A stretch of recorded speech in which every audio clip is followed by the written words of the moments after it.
Why the Alaska summit changed everything for India. Let me tell you something. Sometimes in life there are moments so sharp, so decisive, that history itself splits in two. Before it, you've got a certain world. After it, you've got something entirely different. That's exactly what happened at that Alaska summit. That wasn't just another diplomatic meeting where leaders shake hands, take photos, smile for cameras, and read out prepared statements. No, that moment was a thunderclap, a turning point, and if you blinked, you might have missed just how much shifted right under your feet. Now here's what you need to understand. India didn't walk into Alaska as the India of old. For decades, the world looked at India as the polite guest at the table, the one who would sit quietly, follow the script, nod politely even when being talked down to. But Alaska wasn't the same play. This was a showdown, a clash, a stage where power had to be displayed raw, without the mask of politeness, and India came in ready. You know what made that summit powerful? It wasn't just the words spoken. It was the unspoken message, the posture, the tone, the silence between sentences. For years, the United States believed that it could summon nations, lecture them, dictate terms, and walk out feeling like the boss of the global order. But that day, in that cold Alaskan air, America learned something. India was no longer a country waiting to be told what to do. India had grown into a force that could say no, could say enough, could say, we decide our destiny. And when you can look the so-called superpowers in the eye without blinking, that's when the game changes. Let me paint it straight for you. At that summit, America came in thinking it would corner India, pressure it about Russia, about trade, about defense deals, about alignment. They thought India would bend, because bending is what they've gotten used to seeing from others. But instead, they ran head first into something they weren't prepared for. Resistance wrapped in calm confidence. India didn't raise its voice. It didn't storm the table. It just stood firm, rooted, unshakable. And that right there is how power is truly measured. Not in how loud you shout, but in how unmovable you stand. And boy, did the world notice. China noticed. Europe noticed. Every small nation sitting on the fence. Every leader wondering whether to lean east or west. They noticed. Because in that moment, India showed the blueprint for sovereignty in the 21st century. Not to be dictated to, not to be bullied, not to be tripped, not to be threatened with sanctions or enticed with promises, to decide based on its own interests, and to do it openly without apology.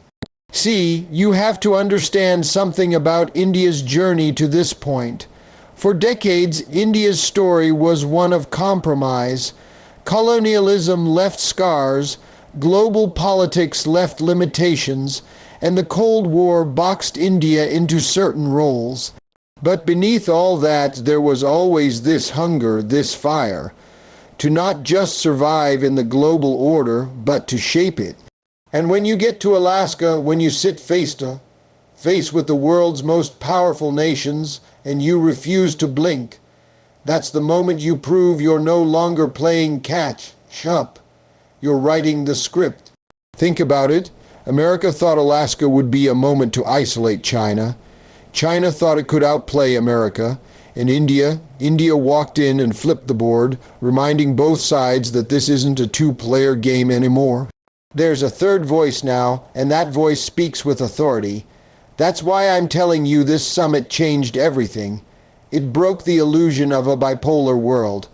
It declared loud and clear, we've entered a multipolar era, and India's seat isn't in the corner anymore. It's right at the center. You could feel it in the way the conversations shifted after Alaska. Suddenly, Washington realized it couldn't treat India like a sidekick. Beijing realized it couldn't treat India like a rival that could be brushed aside. Even Moscow realized it couldn't just assume India's loyalty without effort. Everyone recalibrated because Alaska forced them to. It was no longer about what will India do. It became what does India want? That's a monumental shift in perception, and once perception changes, power follows. And here's where it gets personal. That summit wasn't just about foreign policy. It was about identity. It was about a nation of one. 4 billion people looking in the mirror and finally seeing what they really are. Not an emerging power, but an arrived one. Do you realize how big that is? For years, India was tagged with that word, emerging, as if it was always on the way but never at the destination. Alaska burned that label. After that summit, no one could keep pretending India was just up and coming. It became undeniable India was here, and it wasn't asking for validation. Let me tell you something about respect. Respect is never given freely. It is taken, it is demanded, it is earned through action, through presence, through the way you handle pressure. And Alaska was that proving ground, because the United States doesn't respect weakness. China doesn't respect hesitation. The only language the world understands at that level is strength, and India spoke it fluently in Alaska.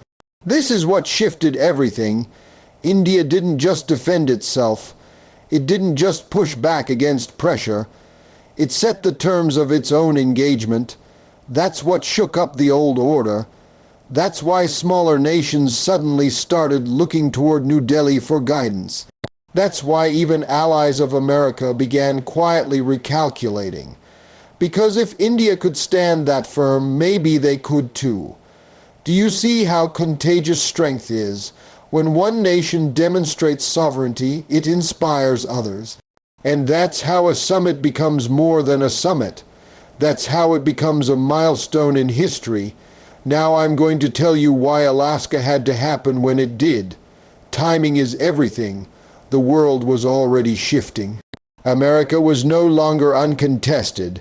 China was flexing. Russia was defiant. Europe was divided. And in the middle of all that chaos, India stood at a crossroads. Would it cling to the safety of old alignments? Or would it step into the storm as its own force? Alaska gave India the platform to answer that question, and the answer was clear. From that day forward, every single conversation about the global order had to include India. There was no bypassing it, no ignoring it, no talking down to it. Even the White House knew they might not always like India's choices, but they had to respect them. And respect, once earned, changes the rules of the game. Think about the ripple effect. Trade deals started to look different. Military alliances started to feel different. Energy flows, tech partnerships, global diplomacy. Every single arena felt that tremor. Why? Because when a nation of India's size and influence changes its posture, the whole system tilts. The balance of power doesn't just shift on paper, it shifts in reality. And I want you to picture this. The leaders in that room during the Alaska summit, their expressions, their body language. Some came in with arrogance, ready to dictate. Some came in with suspicion, ready to counter. But by the end, they all left with something else, acknowledgement. The acknowledgement that India had arrived at the table not as a guest, but as a host. See, history is full of summits that faded into irrelevance, but this one won't. This one will be studied, remembered, and quoted. Because it was the day the world order got rewritten not by force of war, but by force of will. India didn't need to fire a single shot, it just needed to stand unshaken, and that was enough to change everything. And don't get it twisted. This wasn't about India challenging America for supremacy. It wasn't about India trying to outshine China. It wasn't about replacing one power with another. It was about balance. It was about fairness. It was about creating a world where no single nation could dominate unchecked. A world where respect flows both ways. That's the deeper meaning of Alaska. It wasn't just geopolitics. It was philosophy, because the truth is, a unipolar world breeds arrogance. A bipolar world breeds rivalry. But a multipolar world, when nations like India rise, breeds balance, and balance is what keeps peace alive. Balance is what keeps opportunities open. Balance is what allows every nation, big or small, to breathe without fear. That's why Alaska mattered, because in standing firm, India didn't just protect itself, it protected the possibility of a fairer world. And listen, I know some people might dismiss summits as symbolic, as theater. But let me ask you, don't symbols change nations? Don't moments of theater rewrite the script of reality? Sometimes a single gesture, a single refusal, a single word spoken with conviction can carry more weight than armies. Alaska was one of those moments, and let me remind you, this is only the beginning. Alaska wasn't the end of a story. It was the opening chapter of a new one. The world after Alaska is not the same world as before. And every move India makes now carries that weight. Every choice it makes echoes louder. Every ally it embraces, every stand it takes. It all resonates globally, because after Alaska, everyone is listening. That's why I tell you the Alaska summit changed everything for India. It changed how others see India. It changed how India sees itself. It changed the very structure of power in the world. It was a turning point that cannot be undone. And when the history books are written years from now, they will mark that cold meeting in Alaska as the day a new global balance was born. The summit became the starting point of a multipolar order where India holds a pivotal balance of power. What happened in Alaska wasn't just another gathering of leaders behind closed doors. It was the kind of moment where the old order meets its limits and a new reality begins to push through. The United States walked into that room expecting to play the role it had played for decades. The teacher lecturing the class, setting the tone, and expecting everyone else to follow the script. China walked in prepared to push back, to challenge America's dominance and prove it was strong enough to compete head on. And there in the middle was India, positioned in a way that neither side fully expected. India wasn't there to be pressured, wasn't there to pick sides, and wasn't there to play the role of a follower. It was there to reset the stage itself. This is why Alaska matters. The world had grown used to thinking in binaries. East versus West, America versus China, capitalism versus socialism, democracy versus authoritarianism. For most of modern history, global order has been built on the rivalry of two giants. But at that summit, India reminded the world that it doesn't have to be just two players anymore. India's presence shifted the energy. Suddenly, it wasn't about who wins between America and China. It was about what India decides, how India positions itself, and whether India allows either side to pull it into their orbit. That's balance, and that balance is what defines multipolarity. When a country like India refuses to be absorbed into someone else's game, the entire structure of power bends around it. Think of it like a seesaw. For decades, the world was tilted one way, with America sitting on one end. Then China climbed onto the other, tilting it back. But once India stepped onto the platform, the seesaw no longer belonged to just two sides. The balance changed completely. No matter how heavy one side leans, India has the ability to stabilize the board or tip it in a new direction. That kind of leverage is rare, and it doesn't come from noise or bluster. It comes from credibility, consistency, and sheer scale of influence. Alaska showed that credibility in real time. The U.S. tried to press India on its ties with Russia, expecting hesitation or retreat. India didn't budge. China tried to gauge whether India would fold under pressure, but instead it found a country with the confidence to hold its ground. And the world took note. Small nations sitting quietly on the sidelines saw in India a template for survival. They saw that it's possible to resist being boxed into a choice between two giants. They saw that sovereignty is possible if you're willing to hold the line with clarity and confidence.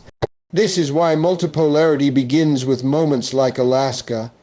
It's not just about military might or economic size, though India has both growing in abundance. It's about perception, about the shift in how the world understands power. Before Alaska, many still thought in terms of superpowers and followers. After Alaska, the idea of a single leader or even two leaders holding all the strings started to crumble. The world began to accept what had been true for a while. India wasn't emerging, it had arrived, and its choices would decide far more than just its own fate. Consider how the global order works. Trade flows depend on trust. Military alliances depend on reliability. Diplomatic negotiations depend on credibility. If one nation can't be trusted, the balance tilts. If one nation overreaches, the balance tilts. But if there's a steady hand in the middle, the system stabilizes. India showed itself to be that hand. It didn't make wild threats. It didn't act recklessly. It simply refused to abandon its principles.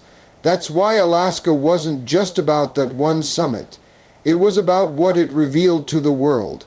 India has the discipline to hold the balance. Look at how the world reacted afterward. Washington recalibrated its tone. No more easy assumptions that India would simply side with the West on every issue. Beijing realized it couldn't dismiss India as a secondary rival. It had to account for India's weight in every calculation.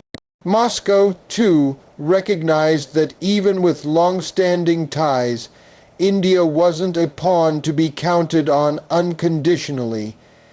Even Europe, fractured and searching for relevance, began to look at India as a partner who could shape outcomes in ways they could not. One summit did that, because one summit made it impossible to deny that India sits at the crossroads of global strategy. And when you sit at that crossroads, you don't just walk through history, you direct traffic. Every choice India makes now redirects flows of power. If it leans toward the west, the balance tilts one way. If it leans toward the east, it tilts another. If it stands in the center, refusing to tilt either way, it forces both sides to negotiate, to compromise, to respect boundaries. That's balance of power in its purest form, and it's balance that creates multipolarity. Think about the symbolism. America used to represent dominance. China now represents ambition, but India represents balance. That's what gives India its pivotal role, because the world doesn't want another master. The world doesn't want another empire. The world wants space to breathe, options to choose from, opportunities that aren't locked behind allegiance to one camp. India embodies that possibility. It proves that you don't have to collapse under pressure. You don't have to surrender sovereignty. You don't have to give up identity just to survive in the global game. And that's powerful because once one nation shows the way, others follow. Southeast Asian countries, African nations, even Latin America, they're all watching. They see the cracks in the old order. They see the tug-of war between America and China. And in India's stance, they see hope. They see a path to assert themselves without being swallowed up. That ripple effect is how multipolarity spreads. It starts with one pivotal player demonstrating the courage to balance, and soon enough others take their place alongside. Alaska also revealed something deeper. Multipolarity isn't just about adding more chairs to the table. It's about redefining what the table looks like. For years, the world believed the structure was fixed. One or two dominant powers at the top, everyone else playing their roles below. But India challenged that design by showing it could engage on its own terms. That means the table itself is changing. Decision-making is no longer vertical, it's horizontal. Influence is no longer dictated, it's negotiated. That's the architecture of a multipolar order, and India helped sketch its outline in Alaska. And you better believe the other players noticed. That's why the summit echoed so loudly afterward, because everyone left that room realizing that the old assumptions no longer worked. America realized it couldn't dominate discussions. China realized it couldn't outmaneuver without resistance. Smaller nations realized they had someone to look to as proof that sovereignty is still possible. And India realized its own power to stabilize the system, to hold the balance at a moment when imbalance threatened to tear it apart. That's the real story of Alaska. Not just diplomacy, not just strategy, but transformation. A new world order doesn't come all at once. It comes in moments, in signals, in subtle but undeniable shifts. And in that cold Alaskan setting, the shift was clear. The age of two poles locking the world in their rivalry had started to crack. The dawn of a multipolar world with India at the center had begun.